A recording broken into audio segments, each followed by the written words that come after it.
सो now Datamatic Global Services Limited, अब देखिए यहाँ पर ना अच्छी खासी गिरावट हुई थी Q2 के बाद और कल के दिन थोड़ा सा माहौल सुधरता हुआ और 1.5% के आसपास की क्लोजिंग देता हुआ।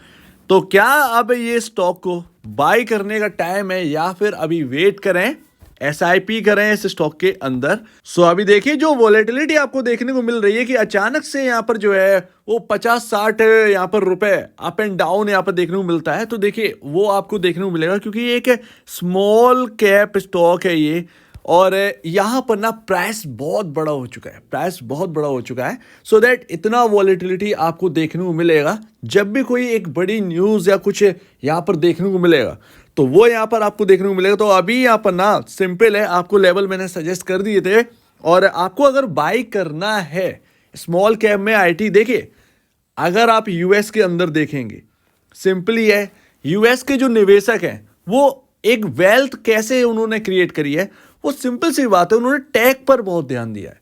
टेक्नोलॉजी शेयर्स जो है ना वो उनको अमीर बनाए, पैसा यहाँ पर जो ना लगाया है। और जब लोगों ने पैसा लगाया था, बहुत सारे स्टॉक्स वहाँ पर टेक के लिस्टेड हैं, बहुत सारे अनगिनत हैं वहाँ पर। आप सोचिए वहाँ पर निवेशकों को ना एक रिस्क भी लेना पड़ा होगा, ठीक है ना। अब यहाँ पर वही एक स्मॉल कैप की वजह से यहाँ पर वॉलेटिलिटी भी ज़्यादा रहेगी, लेकिन एक्चुअल में वैल्यूएशन भी तो यहाँ पर ना समझिए, वैल्यू कितनी है, वैल्यूएशन कितनी है, क्या निवेशकों के फेवर में है या नहीं है। तो वो अगर आप देखेंगे तब आपको समझ में आया कि चाहे स्मॉल कैप हो मिड कैप हो आपके लिए बेहतर है। और ग्रोथ यहाँ पर ना अगर कोई कंपनी डिलीवर कर रही है तो फिर उससे जो है समझौता नहीं करते, उसको सिर्फ और सिर्फ हम देखते हैं उस स्टॉक को SIP करने के लिए। और वही यहाँ पर अगर आपको पसंद है डेटामेटिक, तो आप यहाँ पर जो है ना इसकी ग्रोथ जर्नी को बिलीव करिए और यहाँ पर SIP यहाँ पर जो है ना कंटिन्यू रखिए। क्योंकि अगर आपने इसको समझ लिया है, जो कि मैंने आपसे कहा था कि इसके काम को आप समझिए तब जाकर कॉन्फिडेंस आएगा। अगर काम को आपने समझ लिया है तो फिर कॉन्फिडेंस आ ही गया होगा। अब यहाँ पर जो 591 का लेवल है, यहाँ पर जो मैंने लेवल कल के दिन या परसों के दिन जब भी रिजल्ट आया था इसका मैंने सजेस्ट किए थे आपके सामने, अगर यहाँ पर ये लेवल ब्रिज होते हैं 580 ये समथिंग का, तो फिर ये 532 की ओर बढ़ेगा। ये तो यहाँ पर है, लेकिन 1 डे कैंडलस्टिक चार्ट पर ना कुछ और ही कह रहा है, जो कि हमें बात करनी होगी, तो हम उसके लिए यहाँ पर कंटिन्यू करेंगे। और अभी देखिए सिंपल है कि बहुत सारे स्टॉक लिस्टेड हैं, बहुत सारे हमारे यहाँ भी हैं, जैसे कि आप देखेंगे लेटेंट व्यू में आ जाते हैं, या फिर हैप्पीएस्ट माइंड, जो कि मैं बहुत पहले इतना कंपैरिजन कर चुका हूँ हैप्पीएस्ट माइंड वर्सेस डेटामेटिक। तो मैंने साफ कहा था कि हैप्पीएस्ट माइंड के कंपैरिजन डेटामेटिक की वैल्यूशंस काफ़ी फेवरेबल हैं निवेशकों के लिए। तो जो निवेशक यहाँ पर पैसा लगाए बनेगा, वहाँ से आप देखिए 6 गुना पैसा बना। और फिर भी अगर आप मार्केट कैप देखिए तो मार्केट कैप कोई बहुत बड़ा मार्केट कैप नहीं है। डेटामेटिक अगर आप हैप्पीएस्ट माइंड के कंपैरिजन देखेंगे या फिर लेटेंट व्यू के कंपैरिजन देखोगे तो अर्निंग बहुत सॉलिड है इनकी, बट वैल्यूशंस इनको इतना नहीं मिल रही। वैल्यूशंस अब धीरे ना इसकी इंक्रीज हो रही है, और तब जाकर आपको 6 गुना मिल गया। अभी तो बहुत जर्नी बाकी है। 3487 करोड़ का मार्केट कैप वाली कंपनी आपके सामने, 3487। और देखिए एक दिन में ना यहाँ पर आप देखें तो कुछ बनता नहीं है। आप घर भी बनाने जाए तो एक दिन में नहीं बनता है, टाइम लगता है। तो वो यहाँ पर लगातार जो ग्रोथ डिलीवर कर रहा था, जब IT के अंदर प्रॉब्लम चल रही थी तो ये ग्रोथ डिलीवर कर रहा था, लेकिन अभी क्या है 2 क्वार्टर से ये थोड़ा सा ठंडा पड़ा हुआ है। तो वो हमारे लिए एक ना कहीं अपॉर्चुनिटी भी लेकर आता है। जब स्टॉक ग्रोथ दे रहा हो तो फिर अच्छी बात है ना हमारे लिए। 1-2 क्वार्टर अगर मिस हो रहे हैं कोई प्रॉब्लम नहीं है। हालांकि अगर कुछ और क्वार्टरली अगर नंबर्स ऐसे आए तब जाकर आप कहिए कि हाँ भाई प्रॉब्लम अब यहाँ से ना कंटिन्यू कर रही है, तब आप कहिएगा। ये 2 क्वार्टर IT के अंदर क्या चल रहा है वो आप देखिए। IT के अंदर तो नंबर्स जो है ना वो फ्लैट आ रहे हैं। और देखिए यहाँ पर ना आप देखिए P रेशियो, आप किस P रेशियो पर बाई करना चाहोगे आप, ये सबसे बड़ी सवाल है। स्मॉल कैप से और क्या चाहिए आपको, 16.61 का 16.61 का यहाँ पर P रेशियो आपको देखने को मिल रहा है। अब आप ऐसी कंपनी ढूंढ के दिखा दीजिए मार्केट के अंदर। अगर आप ऐसी कंपनी ढूंढेंगे IT के अंदर तो आपको बहुत कम चांसेस है कि आपको देखने को मिलेगी डेटामेटिक जैसा। तो वो यहाँ पर ना आपको देखना पड़ेगा। अब वही बात है कि जिन्होंने 100 रुपए पर बाई कर लिया ना, उसको बिल्कुल भी रिस्क नहीं है। जिन्होंने 200 पर बाई किया उसको भी कोई प्रॉब्लम नहीं है। लेकिन अब प्राइस हो चुका है ऊपर, तब लोगों ने पहले देखा नहीं, अब जब देखा है तो अब जो 600 पे लेगा ना, उसको ज़्यादा यहाँ पर जो है थोड़ा सा डिफिकल्टीज देखनी पड़ेगी कंपेयर टू 100, 200, 300 वालों की कंपैरिजन, क्योंकि वॉलेटिलिटी अब 600 पर है और वो बहुत पहले से बैठे हुए हैं। तो वो यहाँ पर ना उसकी वजह से थोड़ा सा चिंतित हो जाते हैं निवेशक। लेकिन आप देखें कि 16.61 का पी रेशियो है और इंडस्ट्री आपका 26.41 है।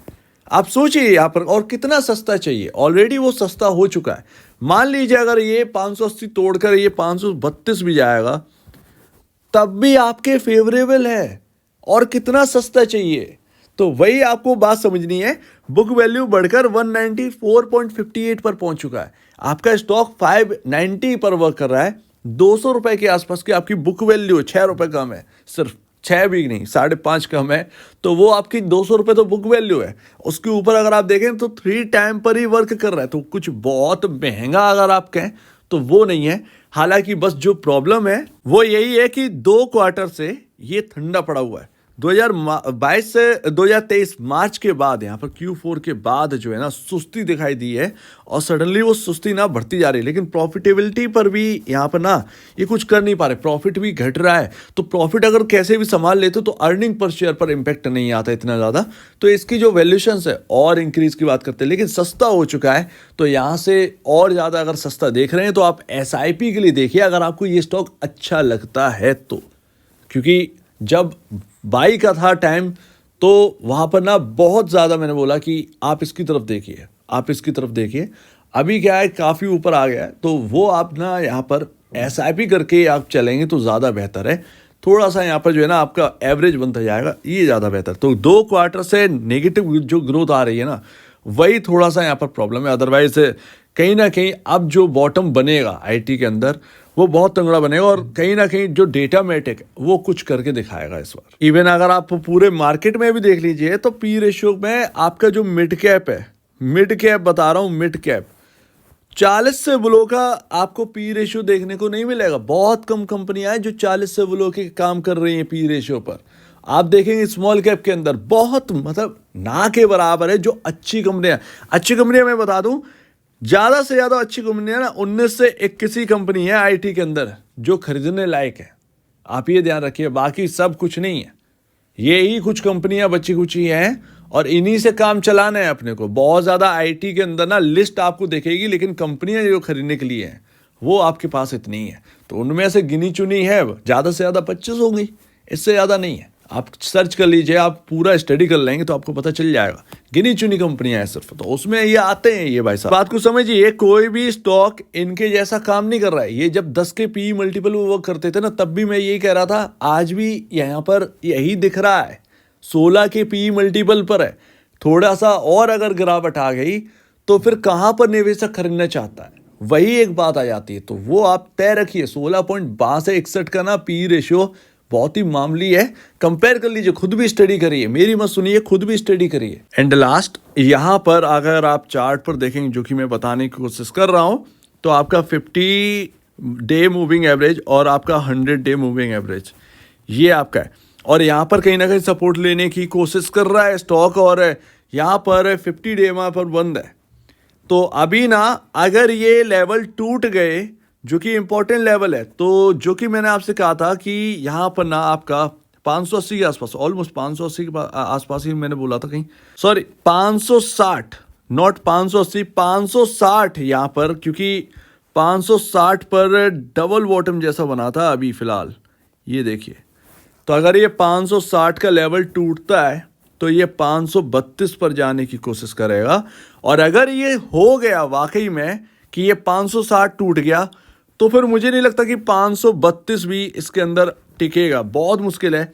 532 तो बहुत ही इंपॉर्टेंट लेवल है, लेकिन आपका जो 200 डेमा है ना, वो आपका 480 पर है। और जब ये 50 और 100 डेमा पर जब ये नहीं टिक पाए, तो ये कहीं ना कहीं सपोर्ट लेने की कोशिश करेगा ज़्यादातर 200 डेमा के आसपास। तो वो 480 तक यहाँ पर ना करेक्शन हो सकती है इस स्टॉक के अंदर। तो अभी आप एक अनुमान लगा लीजिए कि 480 तक भी अगर करेक्शन हुआ ना, आप किस PE पर आ जाओगे। किस पी मल्टीपल पर आ जाओगे। ये सब कैलकुलेशन की बात है। इन्वेस्टर को यही तो है, कैलकुलेट करते रहना चाहिए। तो आप सोच लीजिए उस हिसाब से आप कितने सस्ते हो जाओगे। तो एसआईपी करिए। अगर आपको ये स्टॉक पसंद है, एसआईपी करो, छोटा छोटा अमाउंट यहाँ पर डालिए। मैं ये नहीं कह रहा हूँ कि बहुत बड़ी खरीदारी आप कर लीजिए, मैं इसकी सपोर्ट में ही नहीं हूँ, ठीक है ना। ये एक ऐसा स्टॉक है कि अगर आपके पास 40 शेयर भी है तो भी ये आपका पैसा बनाकर देगा कहीं ना कहीं, क्योंकि बहुत छोटा मार्केट कैप है और अर्निंग के हिसाब से है सब कुछ, फंडामेंटली ये है। तो वो आप देखिए।